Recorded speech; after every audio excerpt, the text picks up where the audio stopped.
Syria. With me here is Dr. James Boyes, who's a political historian and visiting senior research fellow at King's College in London. Very good morning to you. What does it mean for Syria?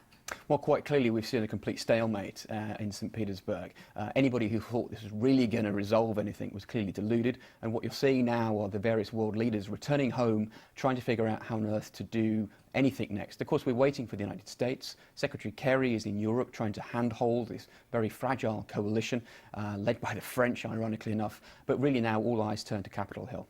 But it's difficult for the president, isn't it? He's got to put this case, and how's public opinion looking? Public opinion is dire if you're the White House. It's currently running at about 9% in favour, 60% opposed, and clearly that's reflected in the mail which is being bombarded into Capitol Hill at the moment. Senators, congressmen are all reporting back that their constituents are heavily against this, and they're looking to the White House for leadership and some sort of assurance, and it really isn't coming. Apparently the president is due to address the people Tuesday night, we understand. Debate begins in the Senate Monday. That could last anything up to 2 weeks.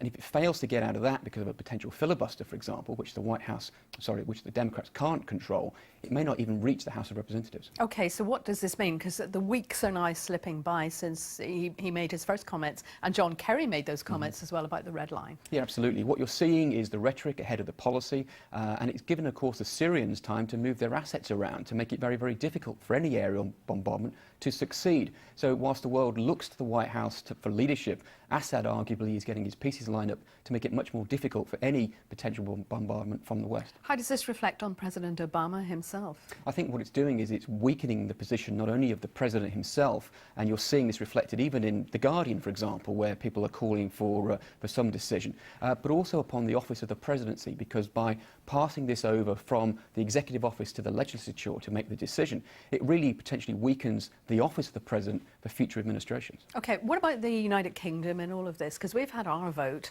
but still it rumbles on with MPs saying maybe they made a mistake, perhaps we should have another vote. Sure. Well, the Prime Minister, of course, has said that he won't be going back to the Commons for a second vote, and it would be churlish to do so. And I think that having made a decision to bring Parliament into that, one needs to respect that. I think clearly things would change quite substantially if there was a major shift on the ground, and I think we need to be realistic about that.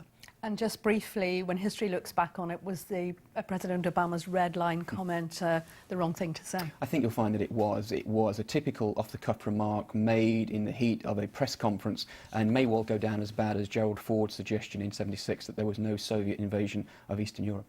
Dr. James Boyes, thank you.